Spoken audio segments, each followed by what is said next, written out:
buksan ang kandila ng buhay, ang liwanag sa paghihintay sa pagdating ni Jesus. Naway pagpalain, ito ang aming dalangin. Ang Panginoon ay darating, ang pag-ibig niya ay magniningning. Sa harap ng altar kami lumalapit, umaawit ng masayang papuri. Sa harap ng altar kami lumalapit, umaawit ng masayang papuri. Sa ngalan ng Ama at ng Anak at ng Espiritu Santo, Amen. ang pagpapala ng ating Panginoong Hesukristo, ang pag-ibig ng Diyos Ama, at ang pakikipagkaisa ng Espiritu Santo naway sumainyong lahat. At sumaiyo rin. Mga kapatid, aminin po muna natin at pagsisihan ng ating mga kasalanan upang tayo po'y maging marapat gumanap sa banal na pagdiriwang.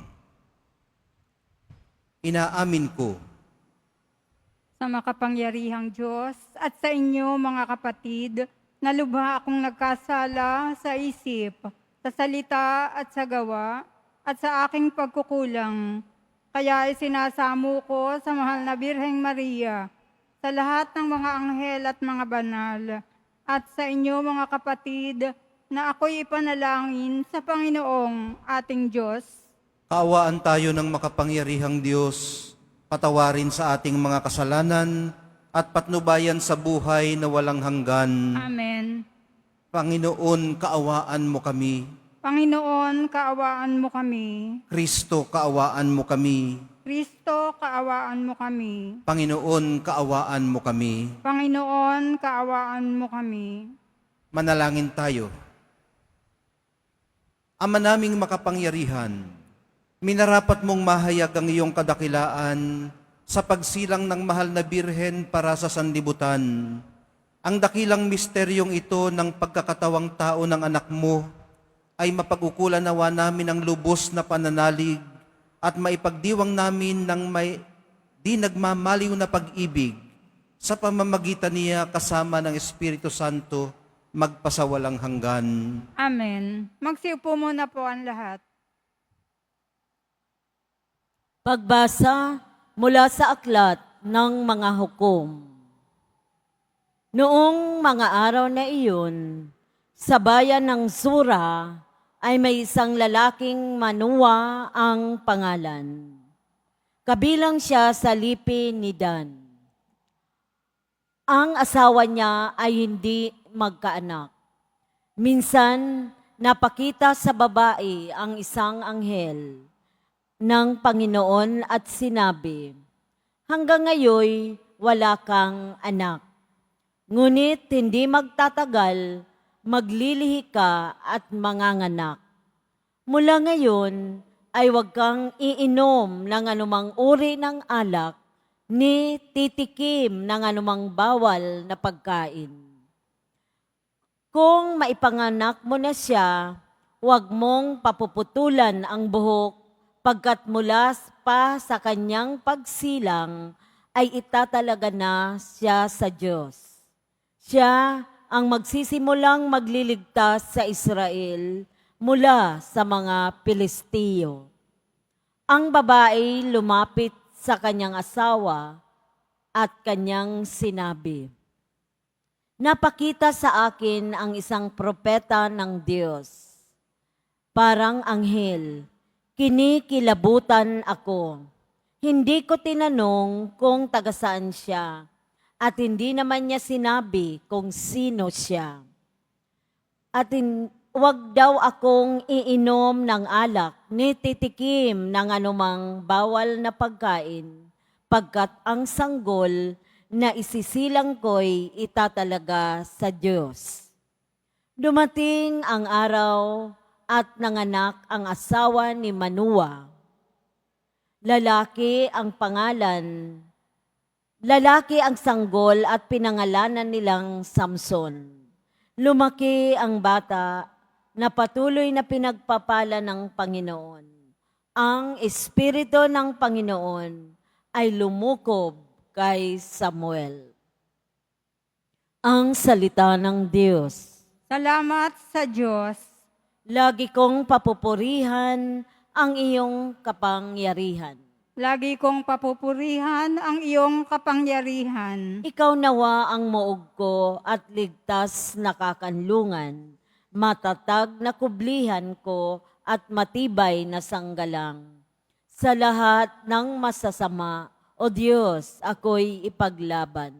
Lagi kong papupurihan ang iyong kapangyarihan. Panginoon, sa iyo ko inilagak ang pag-asa. Maliit pang bata ako, sa iyo'y may tiwala na. Sa simula at mula pa, wala akong inaasahang mag-iingat sa sarili, kundi tanging ikaw lamang. Lagi kong papupurihan ang iyong kapangyarihan. Pagkat ikaw, Panginoon, ay malakas at dakila, ang taglay mong katangi ay ihahayag ko sa madla. Sa pulpa sa pagkabata, ako'y iyong tinuruan. Hanggang ngayoy sinasambit ang gawa mong hinangaan. Lagi kong papupurihan ang iyong kapangyarihan. Magsitayo na po ang lahat.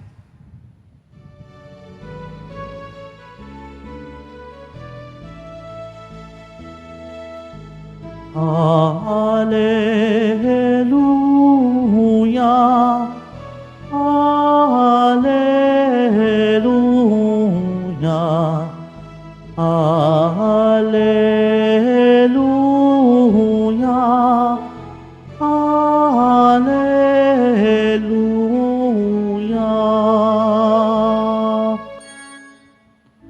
Sangakang ugat ni Hese, taga-akay ng marami. Halina't tubusin kami. Hallelujah,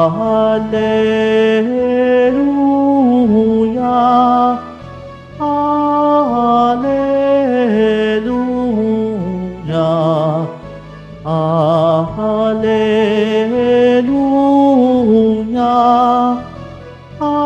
Hallelujah.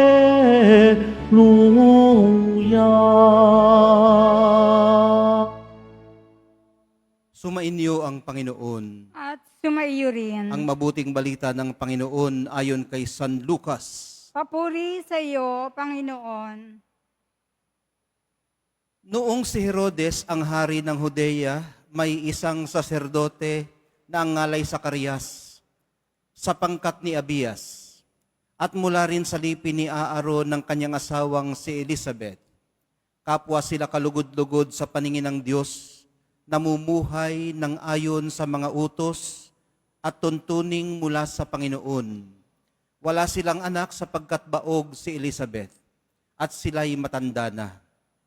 Ang pangkat ni Zacarias ang nanunungkulan noon, at siya'y naglilingkod sa harapan ng Diyos bilang saserdote. Nang sila'y magsapalaran ayon sa kaugalian ng mga saserdote, siya ang nahirang na maghandog ng kamaniyang. Kaya't pumasok siya sa templo ng Panginoon sa oras ng pagsusunog ng kamaniyang, samantalang nagkakatipon sa labas ang mga tao at nananalangin. Walang ano-ano'y napakita sa kanyang isang anghel ng Panginoon, nakatayo sa gawing kanan ng damba ng sunugan ng kamaniyang. Nagulat si Zacarias at sinidla ng matinding takot nang makita ang anghel. Ngunit sinabi nito sa kanya, "Huwag kang matakot, Zacarias. Dininig ng Diyos ang panalangin mo. Kayo ni Elizabeth ay magkakaanak ng isang lalaki at Juan ang ipangangalan mo sa kanya. Ikaw ay matutuwa at magiging maligaya. At marami ang magagalak sa kanyang pagsilang sapagkat siya'y magiging dakila sa paningin ng Panginoon. Hindi siya iinom ng alak o anumang inuming nakalalasing. Sa sinapupunan pa lamang ng kanyang ina, mapupuspos na siya ng Espiritu Santo. Marami sa mga anak ng Israel ang panunumbalikin niya sa kanilang Panginoong Diyos. Mauuna siya sa Panginoon, taglay ang espiritu at kapangyarihan ni Elias upang pagkasunduin ang mga ama at ang mga anak at panumbalikin sa daan ng matuwid ang mga suwail. Sa gayon ni paghahanda niya ng isang bayan ng Panginoon. Sinabi ni Zacarias sa anghel, paano ko po matitiyak na mangyayari ito sapagkat ako'y napakatanda na at gayon din ang aking asawa? Sumagot ang anghel, ako si Gabriel na naglilingkod sa harapan ng Diyos. Sinugo ako upang ihatid sa iyong mabuting balitang sinabi ko na sa iyo. At ngayon mabibingi ka't hindi makapagsasalita hanggang sa araw na maganap ang mga bagay na ito. Sapagkat hindi ka naniwala sa mga sinabi ko na matutupad pagdating ng takdang panahon. Samantala, naghihintay naman kay Zacarias ang mga tao. Nagtaka sila kung bakit nagtagal siya ng gayon sa loob ng templo. Paglabas niya ay hindi na siya makapagsalita. Mga senyas na lamang ang ginagamit niya. Kaya natanto nila na nakakita siya ng pangitain at siya'y nanatiling pipi. Nang matapos ang panahon ng kanyang paglilingkod ay umuwi na siya. Hindi nga nagtagal at naglihi si Elizabeth at hindi ito umalis ng bahay sa loob ng 5 buwan. Ngayon nilingap ako ng Panginoon, wika ni Elizabeth. Ginawa niya ito upang alisin ang aking kadustaan sa harapan ng mga tao. Ang mabuting balita ng ating kaligtasan. Pinupuri ka namin, Panginoong Hesukristo. Magsiupo muna po lahat. Magandang tanghali po sa inyong lahat. December 19 po ngayon, Huwebes, sa 3rd week of Advent. At kung kahapon ay pinagnilaya natin ang partisipasyon ni San Jose sa kasaysayan ng kaligtasan, ngayon naman ay ang kay Juan Bautista ang tingnan natin. Ano ho? Siya ang ating patron at yun pong pagkapanganak sa kanya, yun naging kwento ng pagkapanganak sa kanya, ay nasa background ang pagkapanganak naman kay Samson. Ano ho? Si Samson ang pinag-uusapan natin, hindi po si Samuel. At tinitingnan natin ngayon ito sa Ebanghelyo sa foreground naman ng pagkasilang kay Juan. Ang ibig ko pong sabihin, kaya sinasabi ko itong mga background at mga foreground, hindi naman bago kay Juan o hindi unique sa kanya ang ganitong klase ng pagkapanganak. Ano ho? Maging sa lumang tipan ay may mga ganito rin na ikinukwento na pamamaraan ng pagkasilang. At isa na nga dyan ay si Samson. At kung inyo pong napansin, ang hinihintay nating pagdating niya na mauuna kay Jesus ay hindi lamang magandang balita para sa ating kaligtasan, kundi magandang balita na rin ng katotohanan tungkol sa Diyos mismo. At ang katotohanan pong ito ay nauunawaan po niya tayo. Nauunawaan po tayo ng Diyos. Gaano man kakomplikado ang ating mga pamamaraan ng pamumuhay, pag-iisip, gaano man tayo ano ba yung liko-liko, crooked sana ang sasabihin ko, pero parang iba naman ang kahulugan pag crooked ka.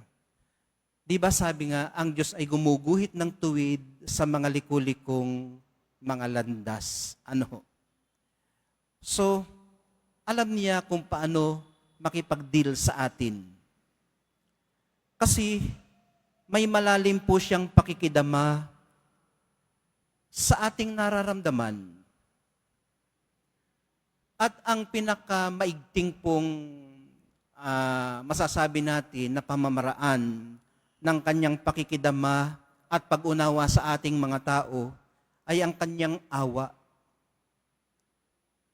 ang awa niya sa iyo at sa akin ay matindi, malawak, at permanente. Kaya ko po nasabi na permanente, ang ibig pong sabihin ng permanente hindi nagbabago, hindi ba? Constant. Kaiba kung minsan sa pamamaraan ng ating awa. Kasi kung minsan naaawa tayo kung hindi bastos ang ating kinaaawaan.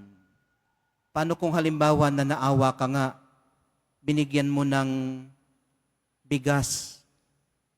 Ang hinihingi pala sa iyo ay pera, hindi pala niya kailangan ng bigas. At pera ang gusto niya. Isinaboy sa iyo ang bigas. Mapapanatili mo pa ba ang iyong awa sa Kanya?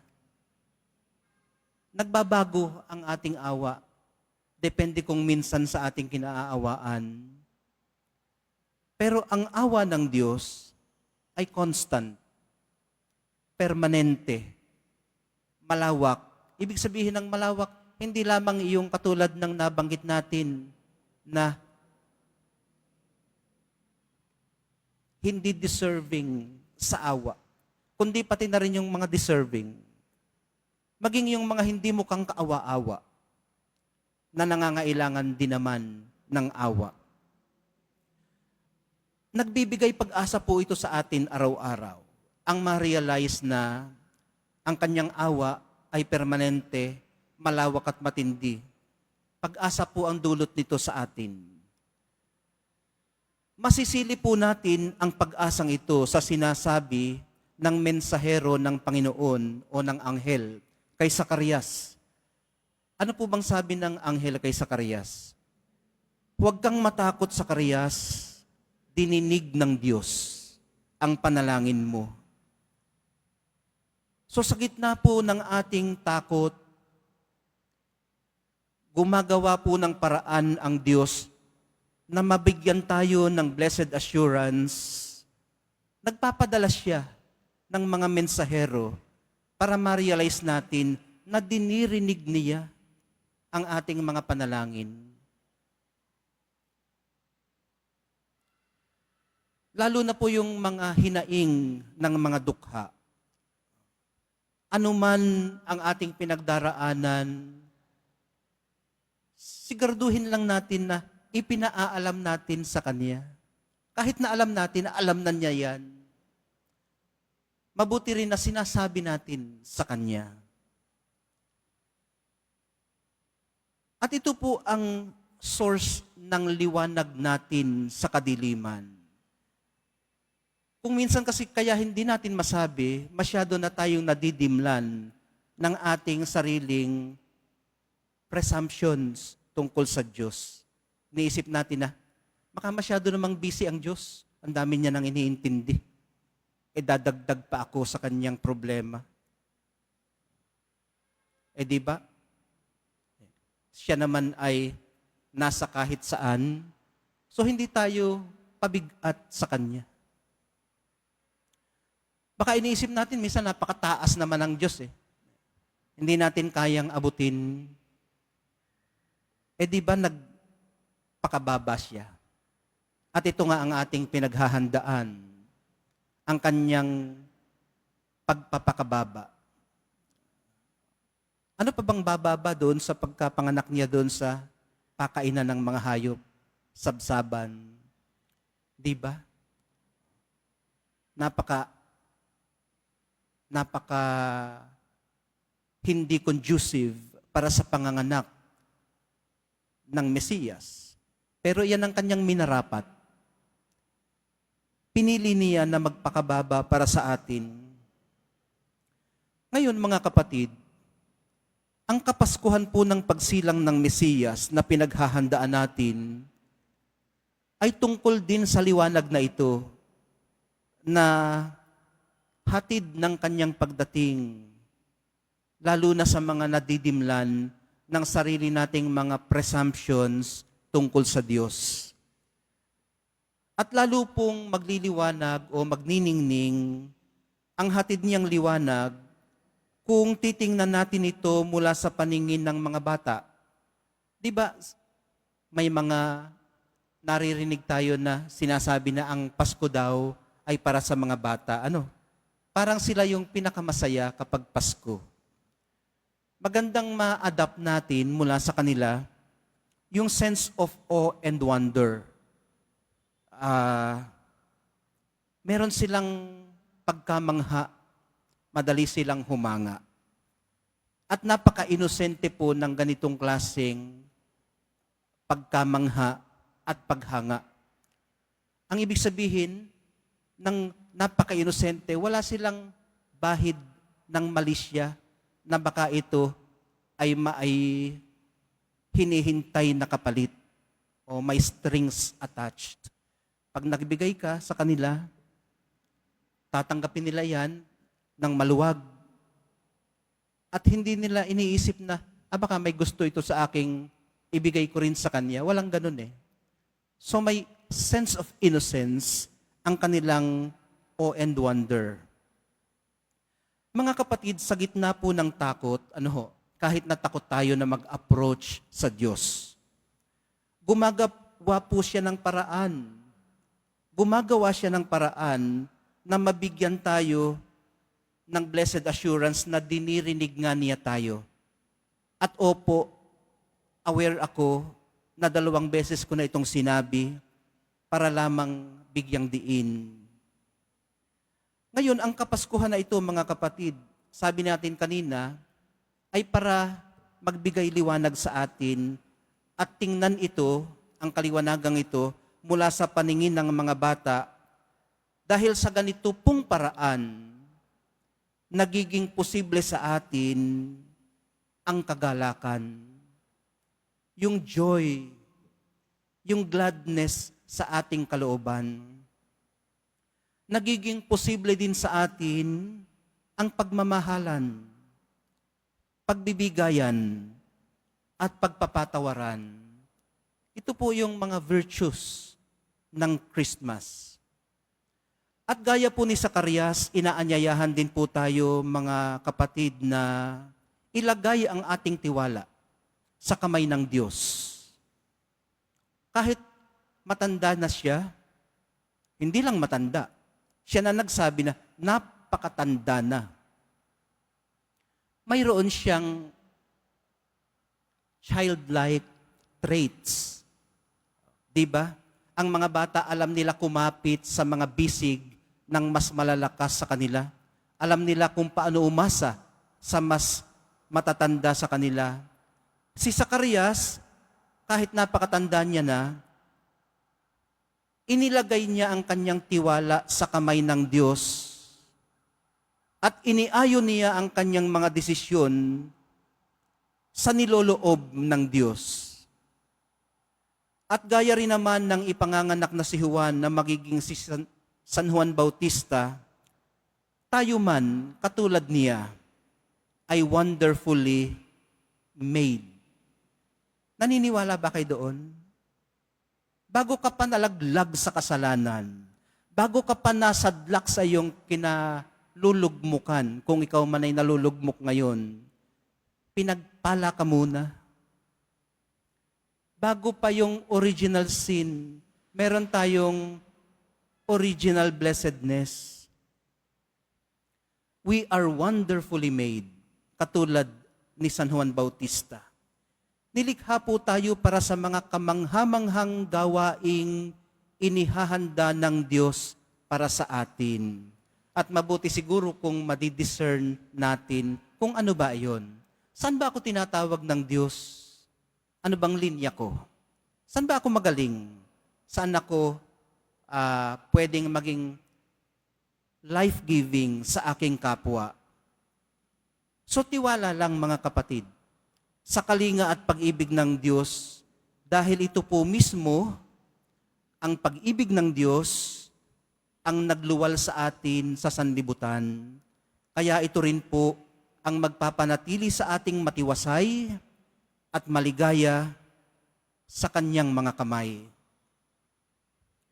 Ang atin pong bukasyon, minamahal kong mga kapatid, ay katulad ng bukasyon ni na Elizabeth Zacarias, at Juan Bautista ang ipahayag ang pag-ibig ng Diyos sa pamamagitan ng ating mga salita at gawa, kasama ng ating kapwa. Kung si Juan Bautista ay tagapaghanda ng daraanan ng Mesiyas, tayo po ang kanyang mga katuwang sa paghahanda. Tayong mga nasinagan ng kanyang liwanag. At ang liwanag na ito na ating naranasan ay i-extend natin to the ends of our neighborhoods, to the end of our abilities, and to the end of our time. Isisilang po si San Juan Bautista upang ihayag ang pagdating ng Mesiyas. Tayo naman ay upang alalahanin ang kanyang buhay, kamatayan, at muling pagkabuhay.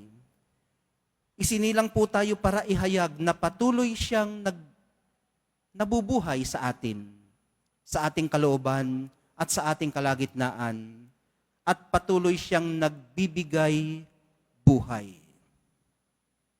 Ito rin nawa po ang grasyang matanggap natin sa banal na Eucharistia, ang biyaya ng pagiging life-giving.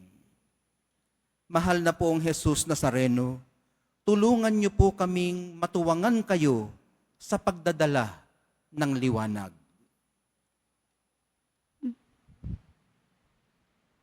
Magsitayo na po ang lahat.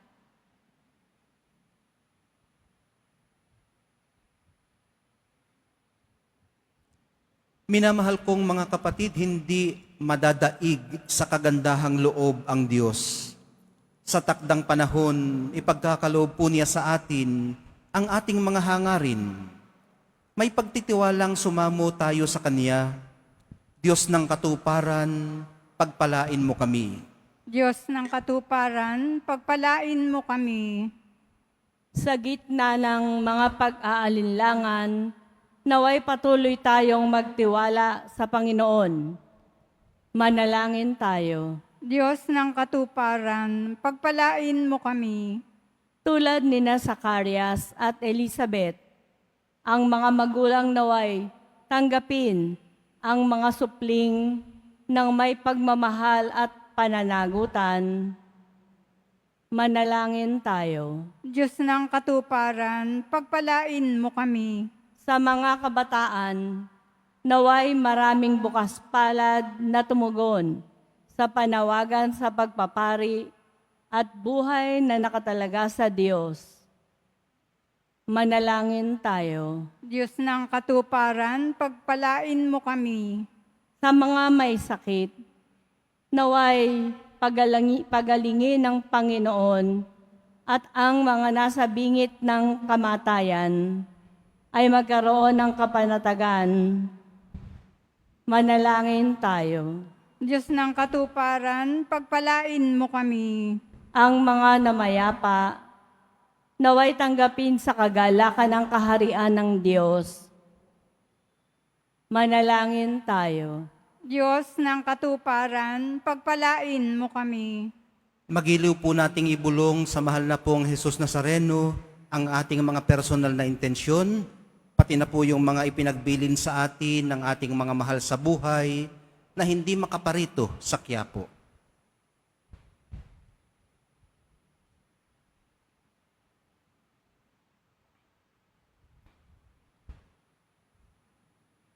Manalangin tayo. Diyos ng katuparan, pagpalain mo kami. Mapagmahal na Diyos, puspusin niyo po kami ng iyong Espiritu nang sa gayon ay salubungin namin ang aming tagapagligtas ng may galak sa aming puso at sigla. Hinihiling po namin ito sa pamamagitan ni Kristong aming Panginoon. Amen. Magsiupo muna po ang lahat.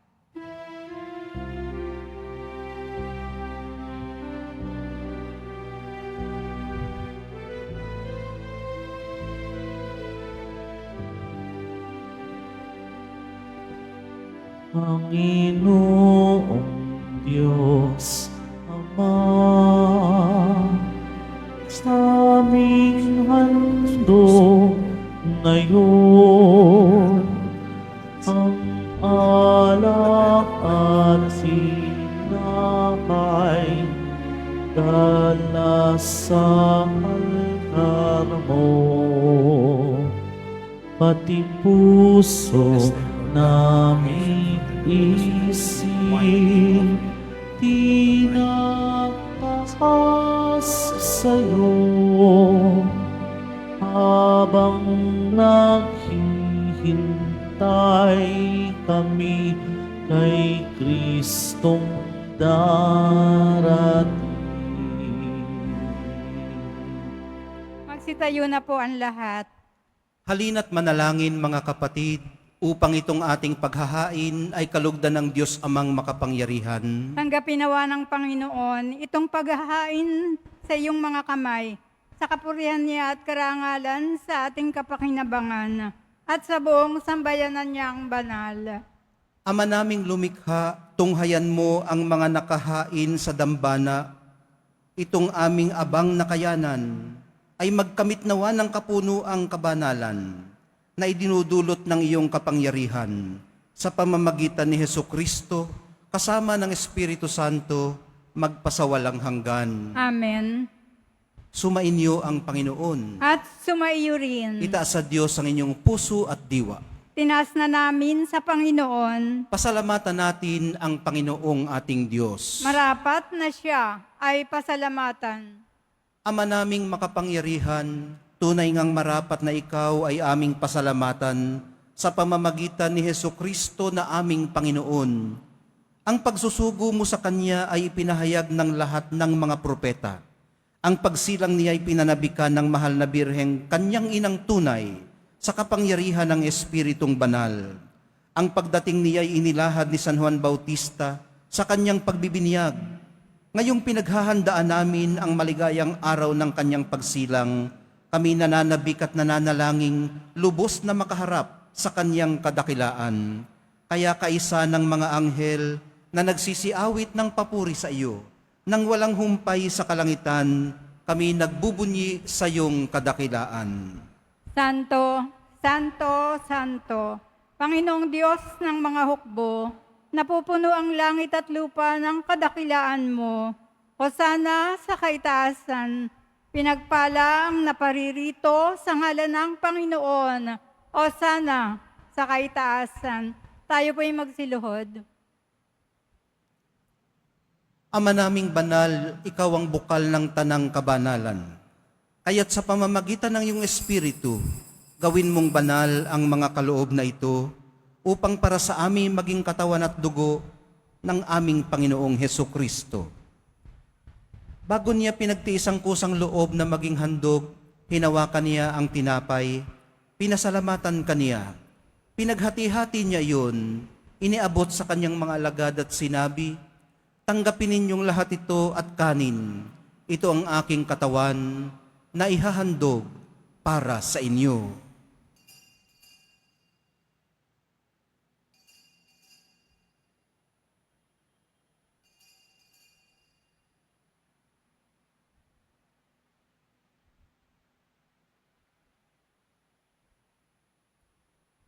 Gayon din naman noong matapos ang hapunan, hinawakan niya ang kalis. Muli kanyang pinasalamatan. Iniabot niya ang kalis sa kanyang mga alagad at sinabi, "Tanggapin ninyong lahat ito at inumin. Ito ang kalis ng aking dugo, ng bago at walang hanggang tipan. Ang aking dugo na ibubuhos para sa inyo at para sa lahat, sa ikapagpapatawad ng mga kasalanan. Gawin ninyo ito sa pag-alaala sa akin."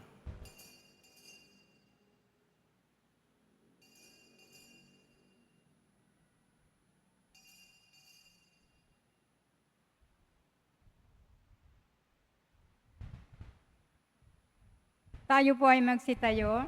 Ipagbunyi natin ang misteryo ng pananampalataya. Si Kristo'y namatay, si Kristo'y nabuhay, si Kristo'y babalik sa wakas ng panahon. Ama, ginagawa namin ngayon ang pag-alala sa pagkamatay at muling pagkabuhay ng iyong anak. Kaya tiniaalay namin sa iyo ang tinapay na nagbibigay buhay at ang kalis na nagkakaloob ng kaligtasan. Kami nagpapasalamat dahil kami iyong minarapat na tumayo sa harap mo para maglingkod sa iyo. Isinasamo namin kaming magsasalo-salo sa katawan at dugo ni Kristo ay mabuklod sa pagkakaisa sa pamamagitan ng Espiritu Santo. Amalingapin mo ang iyong simbahang laganap sa buong daigdig. Puspusin mo kami sa pag-ibig, kaisa ni Francisco na aming Papa at ni Jose na aming Obispo at ng Tanang Kaparian. Alalahanin mo rin ang mga kapatid naming nahimlay nang may pag-asang sila'y muling mabubuhay, gayon din ang lahat ng mga pumanaw. Kaawaan mo sila at patuloyin sa iyong kaliwanagan. Kaawaan mo at pagindapatin kaming lahat na makasalo sa iyong buhay na walang wakas. Kaisa ng mahal na Birheng Maria na ina ng Diyos, ng kabiyak ng puso niyang si San Jose, kaisa ng mga apostol ni San Juan Bautista at ng lahat ng mga banal na namuhay dito sa daigdig ng kalugod-lugod sa iyo. Maipagdiwang nawa namin ang pagpupuri sa ikararangal mo sa pamamagitan ng iyong anak na aming Panginoong Hesukristo.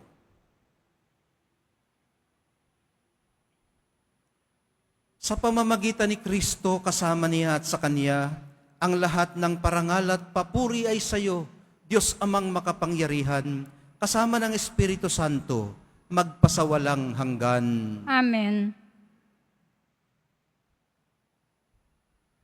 Sa tagubili ng mga nakagagaling na utos at sa turo ni Jesus, na Panginoon natin at Diyos, ipahayag po natin ang lakas loob. Ama namin, Sumasalangit ka, sambahin ang ngalan mo, mapasa amin ang kaharian mo, sundin ang loob mo dito sa lupa para ng sa langit. Bigyan mo kami ngayon ng aming kakanin sa araw-araw at patawarin mo kami sa aming mga sala para ng pagpapatawad namin sa nagkakasala sa amin. At huwag mo kaming ipahintulot sa tukso at iadya mo kami sa lahat ng masama. Hinihiling po namin kami iadya sa lahat ng masama, pagkalooban ng kapayapaan araw-araw, iligtas sa kasalanan, at ilayo sa lahat ng kapahamakan, samantalang aming pinananabikan ang dakilang araw ng pagpapahayag ng tagapagligtas naming si Hesukristo. Sapagkat iyo ang kaharian at ang kapangyarihan at ang kapurihan magpakailanman. Amen. Panginoong Hesukristo, sinabi mo sa iyong mga apostol, kapayapaan ang iniiwan ko sa inyo, ang aking kapayapaan ang ibinibigay ko sa inyo. Tunghayan mo ang aming pananampalataya at huwag ang aming pagkakasala. Pagkalooban mo kami ng kapayapaan at pagkakaisa ayon sa iyong kalooban, kasama ng Espiritu Santo, magpasawalang hanggan. Amen. Ang kapayapaan ng Panginoon ay laging sumainyo. At sumaiyo rin. Magbigayan po kayo ng kapayapaan sa isa't isa.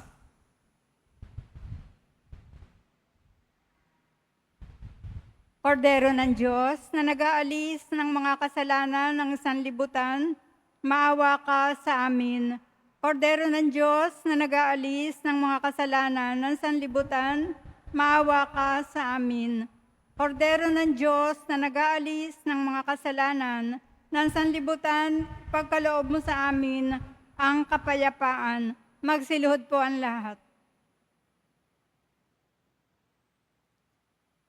Ito ang kordero ng Diyos. Ito ang nag-aalis ng kasalanan ng sanlibutan. Mapapalad ang mga inaanyayahan sa kanyang piging. Panginoon, hindi ako karapat-dapat na magpatuloy sa iyo. Ngunit sa isang salita mo lamang ay gagaling na ako. May the body and blood of Christ bring us to everlasting life.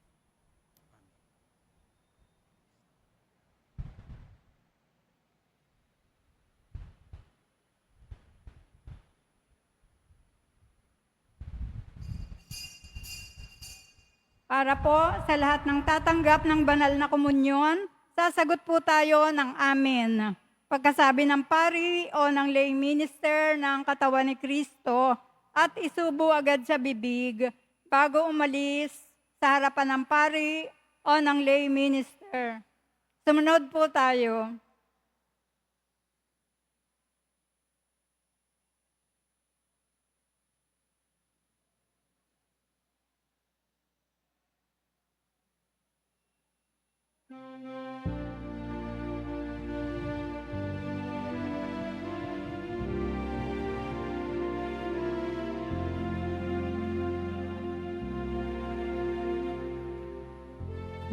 Puso'y naghihintay sa iyo, O Jesus.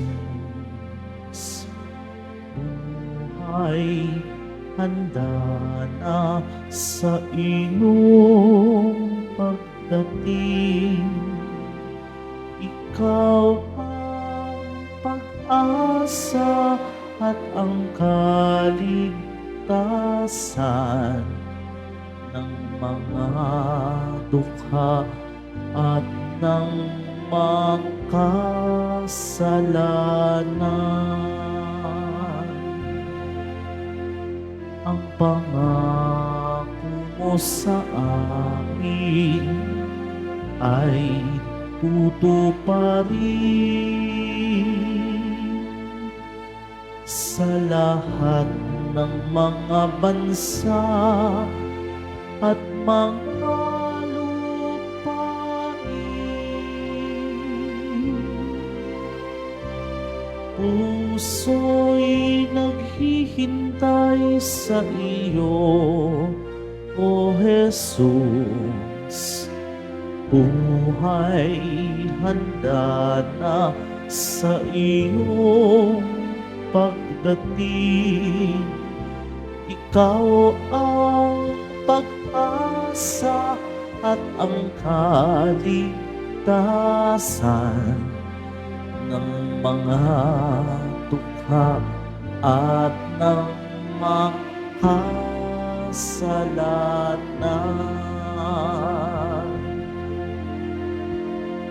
Tayo'y magalak sa poon na darating.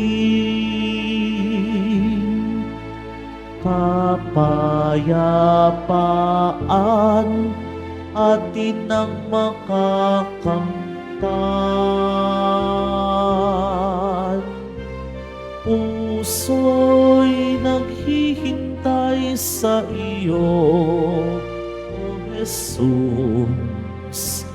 Buhay handa na sa iyong pagdating. Ikaw ang pag-asa at ang kaligtasan ng mga dukha at ng makasalanan. Magsipagbuli sa Hari ng Israel. Ang pagmamahal ay mayroong kaganapan.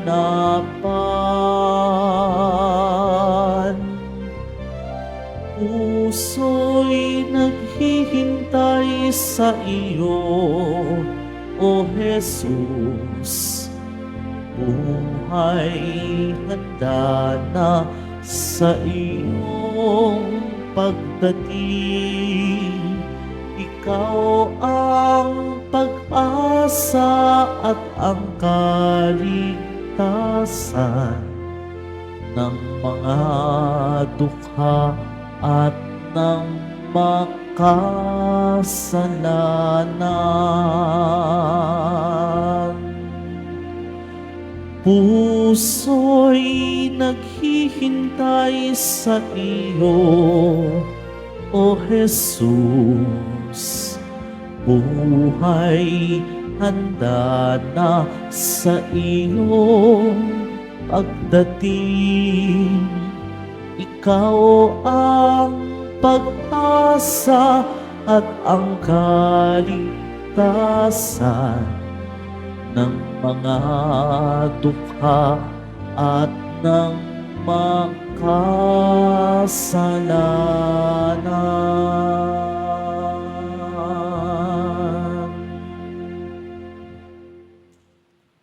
Available na po ang opisyal na kalendaryo para sa taong 2025 ng ating parokya.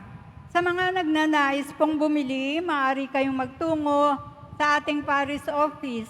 Ito po ay nagkakahalaga ng 80 pesos. Ganon din po, mga kadiboto, mabibili pa rin po sa ating parish finance office ang Nazareno images, Nazareno medallion at Nazareno novena booklet. Pagkatapos po ng banal na misa, wiwisikan po ang lahat ng banal na tubig. Pinakikiusapan po ang lahat na manatili lamang muna sa inyong mga lugar. Tanging sa Quezon Boulevard o sa Plaza San Juan lamang po ang labasan ng lahat. Sumunod po tayo. Maraming salamat po sa inyong pagdalaw at pagsisimba sa Basilica Minor at Pambansang Dambana ni Jesus Nazareno. Magsitayo na po ang lahat. Manalangin tayo. Ama naming mapagmahal, bilang pagtanaw ng utang na loob sa aming pinagsaluhan, kami ay panatilihin mong nananabik sa mga darating mong bigay upang mapaghandaan naming tanggapin ng marangal ang pagsilang ng aming manunubos na mahal na siyang namamagitan kasama ng Espiritu Santo magpasawalang hanggan. Amen. Sumainyo ang Panginoon. At sumaiyo rin. Mahal na pong Jesus Nazareno, inihayag mo sa pamamagitan ng krus ang walang maliw na pag-ibig ng Diyos sa sangkatauhan. Pakinggan mo ang kahilingan, lalo na para sa mga nangangailangan ng iyong tulong at awa. Makamtanawa namin ang inyong kasagutan na may utang na loob na tinatanaw. Basbasan din po ninyo itong mga dasalan at mga imahen upang lalo kaming manalangin at magtiwala. Sa pamamagitan ng bendisyon na ito, naway lalo kaming maging mapaglingkod, masunurin at tapat sa iyo na aming maluwalhating Panginoon magpasawalang hanggan. Amen. At pagpalain kayong lahat at ang inyong buong pamilya at mga komunidad ng makapangyarihan at mapagmahal na Diyos, Ama, Anak, at Espiritu Santo. Amen. Naihandog na po natin ang banal na misa. Humayo po kayong taglay ang kapayapaan ng Nuestro Padre Jesus Nazareno. Salamat sa Diyos.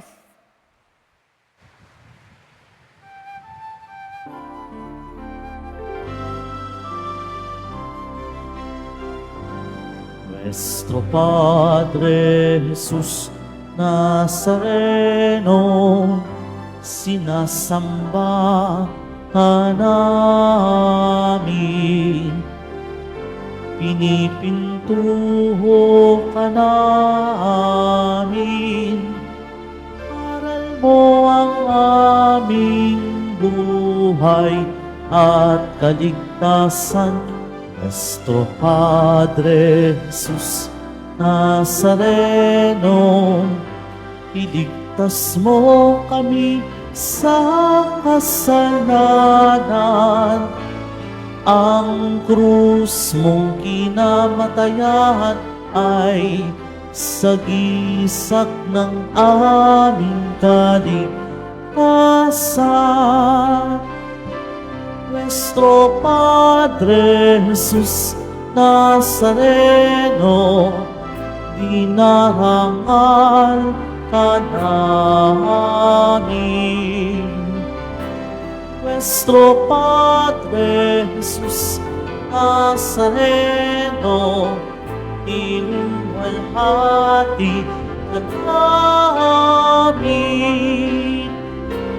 Nuestro Padre Jesus Nazareno, dinarangal ka namin.